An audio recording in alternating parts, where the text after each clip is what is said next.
The war with Russia is now escalating, so much so that the White House is pushing for a military draft. Yeah, I'm going to break down what's going on at this time, why the White House and the Biden administration is so concerned about what's going on between Russia and Ukraine that is potentially pulling in the United States even further.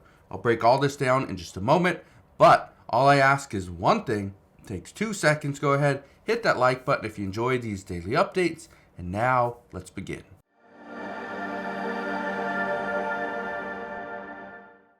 So this war with Russia, between Russia and Ukraine, has been going on for some time.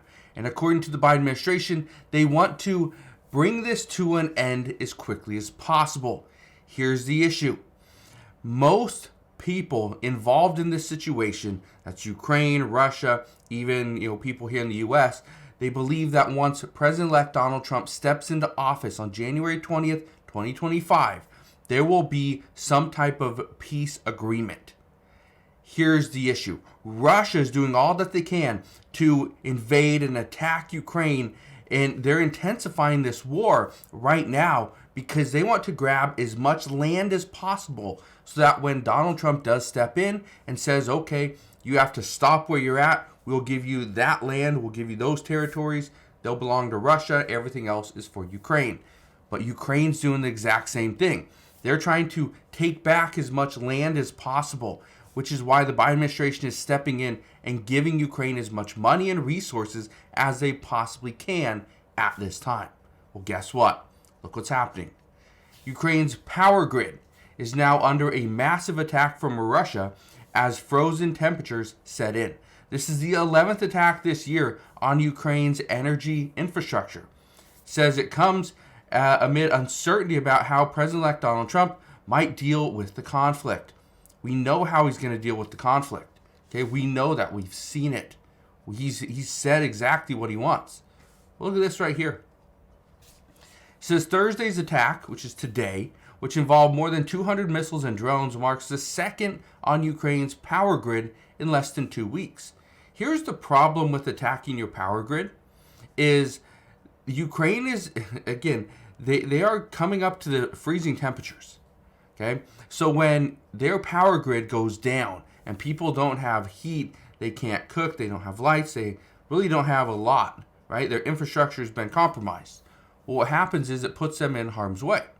And according to experts, they could easily see some fatalities simply because of the freezing temperatures. Well, look at this. Vladimir Putin is threatening to target Kyiv's decision-making centers with new missile after U.S. and UK made weapons used in Russia. Now, here's what you need to understand. The United States and then UK, we've had weapons, right? This isn't anything new, right? These aren't new weapons, but they're new to Ukraine and the Russian war. We sent the weapons and we allowed Ukraine, the UK allowed Ukraine to use our US or UK made weapons to target Russia. That's what Russia's saying. Because of that, Russia is going to target their decision centers, which is in Kyiv. Now, this is why Donald Trump's national security advisor, okay, they're weighing options to end the Russia-Ukraine war. Right now, according to reports, the Trump administration and his team, they're trying to do everything that they can to put together a plan so that on day one, they can actually implement that plan. They can end this war. They can bring things back to normal, or as much normalcy as we possibly can get. Now, here's where things are getting interesting.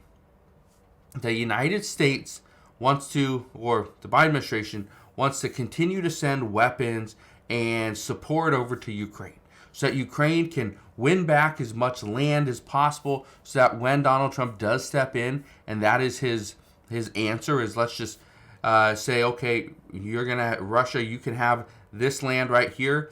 You can annex that into Russia, whatever, right? And we're going to give all this stuff to Ukraine. Ukraine, you keep this region. Now, here's the problem.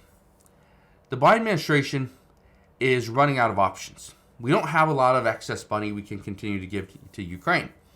The Biden administration continues to find money, though, to pull from other places and to give it to Ukraine. Well, the Biden administration also wants to include a draft. Look at this. The White House is pressing Ukraine to draft 18-year-olds so it has enough troops to battle Russia. You're probably thinking, well, wait, don't 18-year-olds, aren't they already in this war between Ukraine and Russia? Well, the answer is actually no. Okay, Ukraine doesn't draft people that are 18 years old. I want to show you this. It says right here, a senior Biden administration official who spoke on the condition of anonymity to discuss the private consultations said Wednesday that the outgoing Democratic administration wants Ukraine to lower the mobilization age to 18 from the current age of 25 to expand the pool of fighting age men available to help a badly outnumbered Ukraine in its nearly 3-year-old war with Russia. What you need to understand is that Russia is using troops from North Korea to help them attack Ukraine. Ukraine is not getting help from the United States.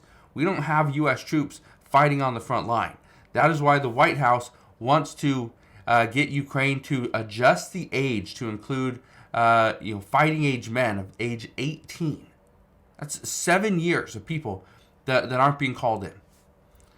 The official said the pure math of Ukraine's situation now is that it needs more troops in the fight. Currently, Ukraine is not mobilizing or training enough soldiers to replace its battlefield losses while keeping pace with Russia's growing military. Yeah, that's exactly what's happening. Well, I'll read you one last thing. It says the White House has pushed more than $56 billion in security assistance to Ukraine since the start of Russia's February 2022 invasion and expects to send billions more to Kyiv before Biden leaves office in less than 2 months. Now, here's the issue.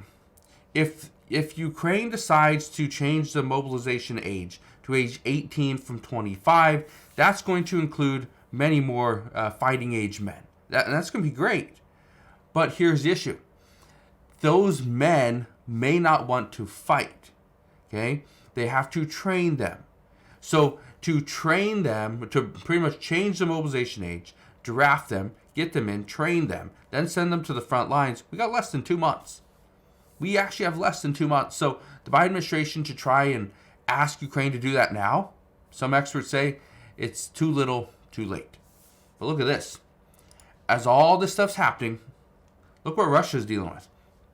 Russia's ruble plunges to the lowest rate since early weeks of the Ukraine war. It says ruble hit 110 against the dollar after U.S. introduced sanctions against Gazprombank, Russia's third largest bank.